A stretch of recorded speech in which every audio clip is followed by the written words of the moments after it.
প্রিয় শিক্ষার্থীবৃন্দ, ইংলিশ গ্রামারের একটি অত্যন্ত গুরুত্বপূর্ণ বিষয় হচ্ছে বিভিন্ন ধরনের ভার্বের ব্যবহারসমূহ।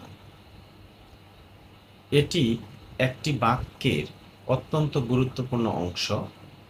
আজকের এই ভিডিওতে আমরা ট্রান্সিটিভ এবং ইনট্রান্সিটিভ ভার্ব নিয়ে আলোচনা করব। প্রথমেই আসি ট্রান্সিটিভ ভার্ব সম্পর্কে।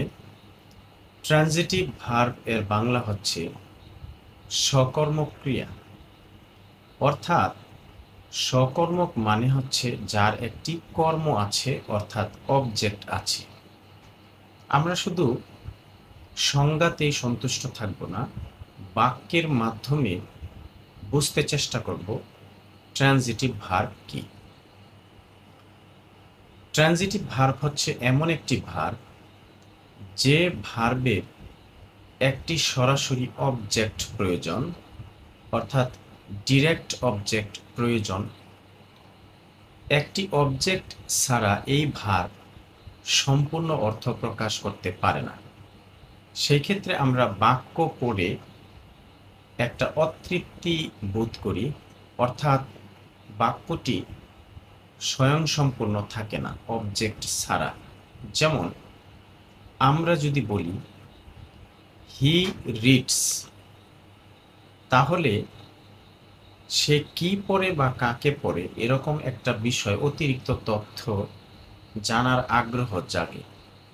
তো আমরা যদি বলি হি রিডস আ বুক, এখানে এ বুক হচ্ছে সরাসরি অবজেক্ট।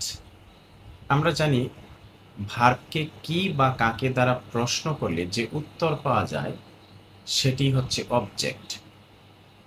তাহলে হি রিডস আ বুক, এই বাক্যটিতে রিডস হচ্ছে ট্রান্সিটিভ ভার্ব। এর কারণ হচ্ছে এখানে এর একটি অবজেক্ট আছে, এই অবজেক্ট ছাড়া এই ভার্বটি সম্পূর্ণ অর্থ প্রকাশ করতে পারে না। এখানে একটি প্রশ্ন থাকতে পারে, রিড ভার্বটি আবার ইনট্রানজিটিভও হতে পারে। এটা আমরা পরে আলোচনা করব কোন ক্ষেত্রে এরকম হয়। তো চলুন আরেকটি উদাহরণ দেয়া যাক। হি এইট অ্যান অ্যাপল, এখানে এইট ভার্বটি হচ্ছে ট্রান্সিটিভ ভার্ব। এর কারণ হচ্ছে এটি একটি সরাসরি অবজেক্ট গ্রহণ করেছে এবং এই বাক্যে অবজেক্টটি হলো an Apple. He eight an Apple, এই বাক্যটিতে এইট হচ্ছে ট্রান্সিটিভ ভার্ব। এর কারণ হচ্ছে এটি সরাসরি একটি অবজেক্ট অ্যান অ্যাপল গ্রহণ করেছে। এই অবজেক্টটি ছাড়া এর অর্থ স্বয়ংসম্পূর্ণ হয় না। তাই এরকমভাবে যদি কোনো ভার্ব একটি অবজেক্ট সরাসরি গ্রহণ করতে পারে এবং অবজেক্ট ছাড়া সে সম্পূর্ণ অর্থ প্রকাশ করতে না পারে, তখন সেই ভার্বটিকে আমরা ট্রান্সিটিভ ভার্ব বলবো।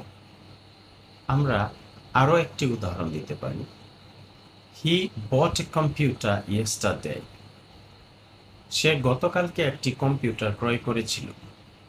এই বাক্যটিতে বট হচ্ছে ট্রান্সিটিভ ভার্ব, কারণ এর একটি সরাসরি অবজেক্ট রয়েছে এখানে, এ কম্পিউটার।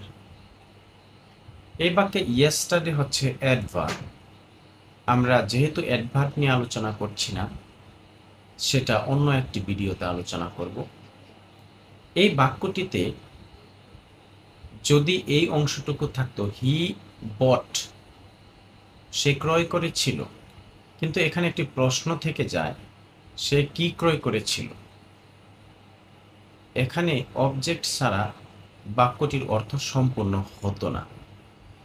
যেহেতু এই ভার্বটি একটি সরাসরি অবজেক্ট গ্রহণ করেছে তার অর্থ পরিষ্কার করার জন্য, সুতরাং এই বাক্যে বট হচ্ছে ট্রান্সিটিভ ভার্ব। এখন চলুন ইনট্রানজিটিভ ভার্ব সম্পর্কে কথা বলি। ইনট্রানজিটিভ ভার্ব হচ্ছে অকর্মক্রিয়া, অর্থাৎ যার কোনো কর্ম নেই, অর্থাৎ অবজেক্ট নেই। এই অবজেক্ট ছাড়াই সে সম্পূর্ণ অর্থ প্রকাশ করতে পারে। আমরা একটা উদাহরণ দেই, দ্য বেবি ক্রাইস। এখানে ক্রাই হচ্ছে ভার্ব, দ্য বেবি ক্রাইস এর মানে হচ্ছে শিশুটি কাঁদে। এখানে এই বাক্যটিতে কোনো অতিরিক্ত অবজেক্টের প্রয়োজন নেই অর্থ সম্পন্ন করার জন্য, এবং এখানে ক্রাই ভার্বটি কোনো অবজেক্ট গ্রহণ করেনি। অবজেক্ট গ্রহণ করা ছাড়াই সে সম্পূর্ণ অর্থ প্রকাশ করেছে। তাই এই বাক্যে ক্রাই হচ্ছে ইনট্রানজিটিভ ভার্ব। চলুন আরেকটি উদাহরণ দেওয়া যাক। হি রানস ফাস্ট, সে দ্রুত দৌড়ায়। এই বাক্যটিতে রানস হচ্ছে ইনট্রানজিটিভ ভার্ব। এর কারণ হচ্ছে এখানে কোনো অবজেক্ট নেই এবং অবজেক্ট গ্রহণ করা ছাড়াই সে সম্পূর্ণ অর্থ প্রকাশ করেছে।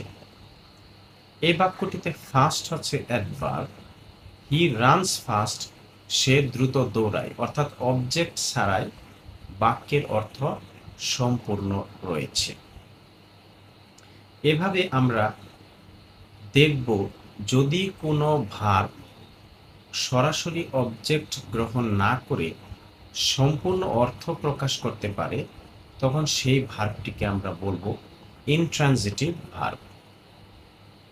তো আজকের আলোচনায় এই বিষয়টি পরিষ্কার যে ট্রানজিটিভ ভার্ব হচ্ছে এমন একটি ভার্ব যে ভার্ব একটি সরাসরি অবজেক্ট গ্রহণ করতে পারে এবং এই অবজেক্ট গ্রহণ করা ছাড়া বাক্যের অর্থ সম্পূর্ণ হয় না, তখন সেই ভার্বটিকে ট্রানজিটিভ ভার্ব বলা হয়।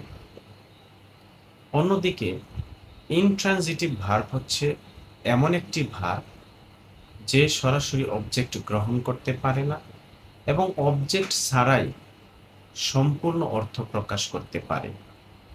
যদি কোনো অবজেক্ট গ্রহণ করা ছাড়াই বাক্যের অর্থ সম্পূর্ণ থাকে, তখন সেই ভার্বটিকে ইনট্রানজিটিভ ভার্ব বলে। এখন কিছু কিছু ভার্ব আছে, সেই ভার্বগুলি ট্রানজিটিভ অ্যান্ড ইনট্রানজিটিভ উভয়টি হতে পারে। যেমন রিড হচ্ছে এমন একটি ভার্ব, এটি ট্রানজিটিভ ভার্ব হতে পারে আবার ইনট্রানজিটিভ ভার্ব হতে পারে। যেমন আমরা যদি বলি হি রিডস আ বুক, এই বাক্যটিতে একটি অবজেক্ট রয়েছে এবং রিডস এখানে ট্রানজিটিভ ভার্ব। অনুরূপভাবে যদি বলা হয় he loves to read every day, সে প্রতিদিন পড়তে পছন্দ করে। এখানে রিড এই ভার্বটির সরাসরি কোনো অবজেক্ট নেই। যদি এখানে প্রশ্ন করা হয় কি পড়ে, কোনো উত্তর নেই, অর্থাৎ অর্থ অসম্পূর্ণ থাকে।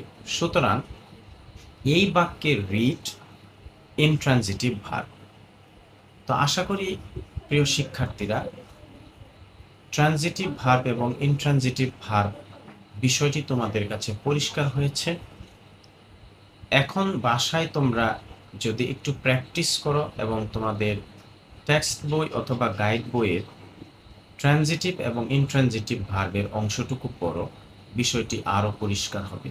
ধন্যবাদ সবাইকে।